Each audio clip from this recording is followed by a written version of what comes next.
Iran sudah punya presisi yang baik gitu ya. Dan Iran sampai sekarang yang perlu digarisbawahi, Iran belum sepenuhnya menggunakan kekuatan proksinya. Iran ini dalam sejarahnya sebagai axis of resistance, sebagai poros perlawanan, orang-orang akan mengenal bahwa Iran ini punya kekuatan proksi. Ada nama Hizbullah, ada nama Houthi, ada milisi-milisi di Irak, ya kan, ada di Suriah dan segala macam di wilayah Timur Tengah. Dan sampai sekarang untuk dalam konteks perang semenjak 20 Februari, saya tidak pernah melihat Iran ini menginstruksikan kelompok-kelompok milisnya untuk bergerak. Jadi lebih banyak adalah aksi provokasi yang dilakukan oleh Israel. Israel terhadap Libanon itu kepada Hizbullah aksi provokasi yang kemudian dilakukan, ya kan? Apalagi mereka dulu sebenarnya ada gencatan senjata yang akhirnya dilanggar sendiri oleh Israel seperti itu. Houthi belum terlihat bergerak karena memang ya Iran belum memanfaatkan kelompok-kelompok proksi tersebut. Karena Iran juga saya pikir juga menghitung juga, ya menghindari juga perangnya jangka panjang, tapi Iran juga sebenarnya pengen menghindari perang yang sifatnya lebih luas. Karena buat Iran juga menurut saya ya perang bagaimanapun juga ya, secara prinsip sebenarnya tidak ada yang diuntungkan dari perang. Semua pasti habis-habisan. Dari militernya, secara ekonominya. Oke, di satu titik saya mengatakan bahwa ada resiliensi yang dimiliki oleh Iran, tapi perang ini juga sesuatu hal yang melelahkan, ya kan? Mereka butuh pause, mereka butuh sesuatu hal, bahkan mereka butuh akhirnya ya diplomasi tadi, ya kan? Artinya kalau sudah bicara masalah diplomasi kan ini kecenderungan adalah win-win, ya kan? Nah, ini sesuatu hal yang memang saya pikir menjadi sesuatu hal yang harus didorong. Makanya ketika bicara ultimatum dan kemudian Trump tadi menyatakan dalam konferensi persnya, ini sudah ada pembicaraan yang katanya sangat produktif, ya kan? Iran menyatakan bahwa tidak ada pembicaraan secara langsung. Tapi saya tetap meyakini bahwa ada peran negosiator ini yang senantiasa bergerak, ya kan? Antara tadi Oman, Turki, bahkan Perdana Menteri Menteri Luar Negeri Turki Hagat Fidan juga sudah menyatakan hal yang sama seperti itu. Artinya ada back channel negotiation yang senantiasa berjalan mendorong deeskalasi dari perang yang terjadi. Karena negara-negara sangat memahami bahwa efek dari perang ini sangat besar dan bagaimana kemudian akhirnya menekan bahwa yang namanya perang itu tidak terjadi lebih luas. Karena kata saya bilang bahwa kemudian kalau perangnya meluas, tentu dampaknya akan jauh lebih luar biasa seperti itu. Oke, mengingat ini adalah kepentingan bersama ya masyarakat dunia terhadap minyak yang ada di Selat Hormuz, apalagi tadi ketergantungan Asia terhadap Selat Hormuz begitu tinggi ya minyaknya, Mas Agung. Jadi kalau menelaah lagi ya apa yang harus dilakukan oleh negara-negara yang bisa melakukan diplomasi, kita balik lagi ke tanah air. Peran politik bebas aktif Indonesia ini harus dioptimalkan seperti apa sih untuk bisa paling tidak meredakan situasi dan mungkin menghentikan perang? Ya, dalam hal ini sebenarnya kan kita kembali lagi seperti hal kita baca pembukaan undang-undang dasar ya. Dalam konteks ini kita mungkin ya betul saya tidak bisa memungkiri ada aspek dalam menciptakan perdamaian dunia, tapi juga memajukan kesejahteraan umum juga bagian dari kepentingan nasional. Memajukan kesejahteraan umum buat saya kalau kemudian kita turunkan adalah upaya diplomasi untuk memastikan bahwa misalkan ketahanan energi kita jauh lebih kuat. Oke ya, kita mendengar cerita bahwa Indonesia 20 hari, 21 hari dan segala macam. Artinya sebenarnya ketika lihat itu, pemerintah juga harus berpikir bagaimana membangun ketahanan energi di masa depan. Ya. Bahwa sekarang renewable energy itu sesuatu hal yang penting, ya kan? Dan tidak ada satupun negara di dunia ini yang diserang akibat kepemilikan energi terbarukan. Semua yang diserang itu, perang-perang itu hanya terjadi dengan negara yang memang punya sumber daya minyak, gitu kan? Artinya itu sesuatu hal yang ketahanan energi, sesuatu hal yang penting untuk kemudian diperhatikan oleh Indonesia di masa depan.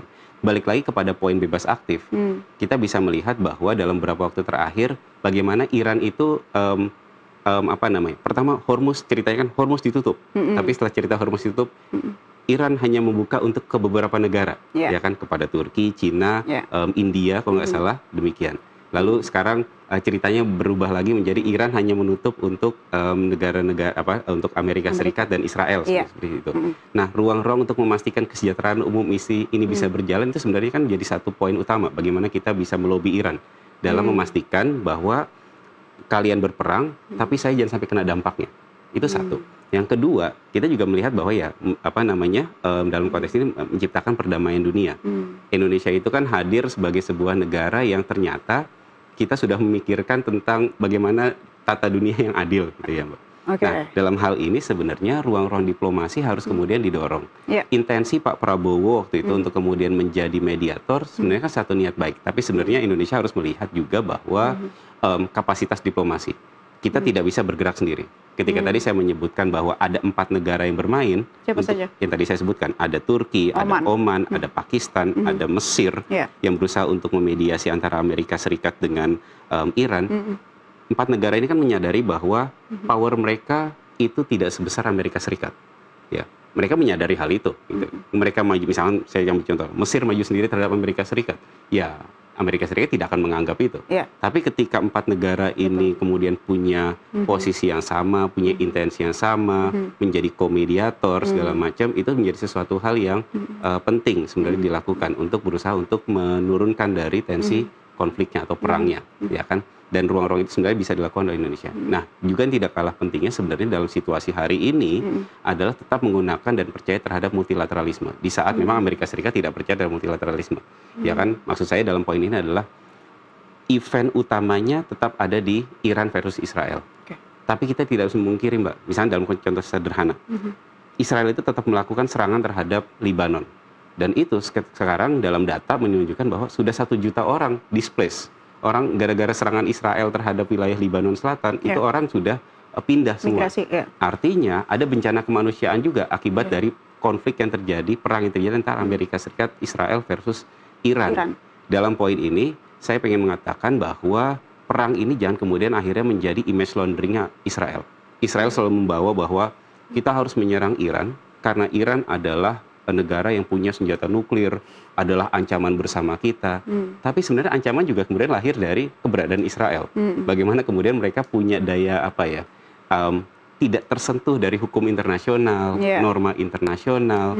Nah, ruang-ruang diplomasi untuk menegakkan keadilan itu menurut saya juga harus dimainkan oleh Indonesia gitu loh. Kita memang tadi saya bilang fokusnya ke Iran versus Israel, tapi kita juga perlu kemudian senantiasa aktif dalam mengatakan bahwa apa yang dilakukan Israel itu sesuatu hal yang salah gitu dan mengancam ya kan hukum internasional, bahkan tadi saya bilang norma internasional.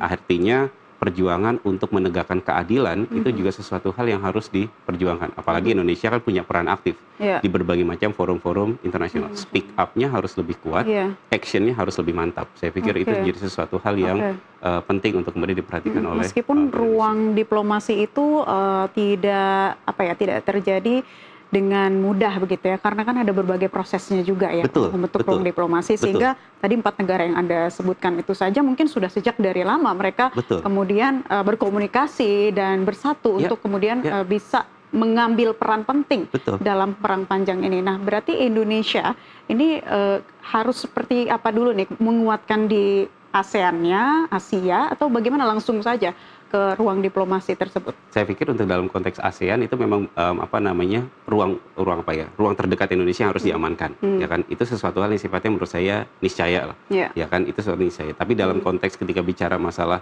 bagaimanapun juga perang yang terjadi nun jauh di sana, itu ternyata punya dampak. Bahkan apapun lah, sekarang kita bicara fokusnya adalah Iran, Israel, Amerika Serikat, tapi beberapa perang-perang ke belakang ternyata kan punya dampak juga terhadap Indonesia. Perang Gaza, perang Ukraine, itu kan semua punya dampak terhadap Indonesia. Artinya kita bisa melihat kejadian yang terjadi tempatnya begitu jauh, tapi dampaknya begitu terasa.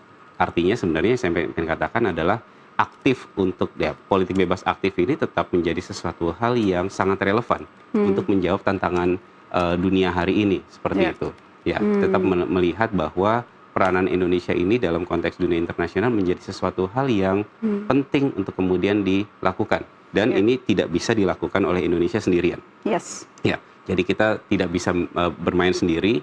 Kita harus tetap bersama dengan negara, apalagi kita dikenal sebagai negara Global South. Kita punya Spirit Bandung, kita punya KAA dulu tahun 1955, di zaman-zaman ketika dunia dihadapan dengan situasi perang dingin antara rivalitas Amerika Serikat dengan Soviet. Tapi Indonesia waktu itu jadi pionir dalam bahwa kita butuh dunia yang penuh dengan semangat solidaritas.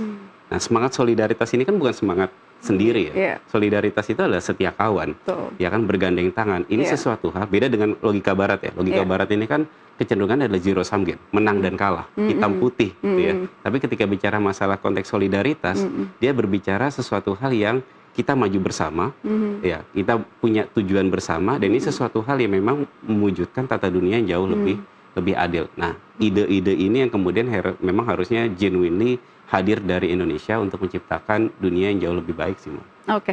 Mas Agung terakhir, jadi skenarionya nanti melihat situasi sekarang ini seperti apa?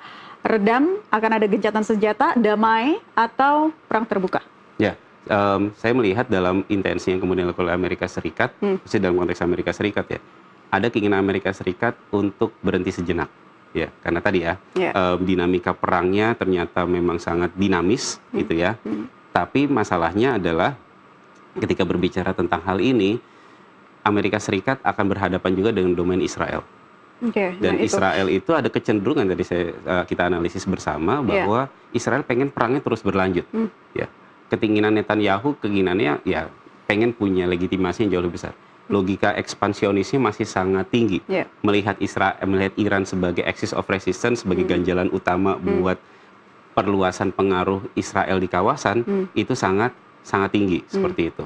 Tapi dalam hal ini tentu menjadi satu hal yang sifatnya sangat penting menurut saya juga adalah tekanan domestik dari Amerika Serikat sih, gitu kan. Itu juga yang memberikan satu daya dorong yang begitu besar sebenarnya ya. Apalagi pemilu sela ya, bentar lagi tuh November. Betul. Dan di saat yang bersamaan sebenarnya di Israel juga sebentar lagi bulan-bulan 2026 ini bakal ada pemilu. Jadi Netanyahu juga ada kebutuhan mendapatkan dukungan publik. Apalagi dalam tadi saya mengatakan bahwa ternyata publik Israel 60-70% itu mendukung serangan dilakukan terhadap Iran gitu kan. Berarti kan itu sebenarnya di titik itu kita memahami bahwa dia semakin pede untuk melakukan serangan seperti itu. Dan ini sesuatu hal yang sifatnya ironis dan penting juga untuk kemudian diperhatikan bahwa ya perang adalah perang. Perang pasti memunculkan dampak gitu ya. Buat kita juga mungkin tidak terlalu banyak untuk kemudian intensi untuk jangan terlalu banyak mengglorifikasi dari perangnya. Tapi kita harus tetap memperhitungkan dampak dari perangnya itu sendiri, ya kan? Karena dampaknya begitu luar biasa, sehingga intensi untuk mendeeskalasi dari perang itu menurut saya ini sesuatu hal yang penting untuk dilakukan.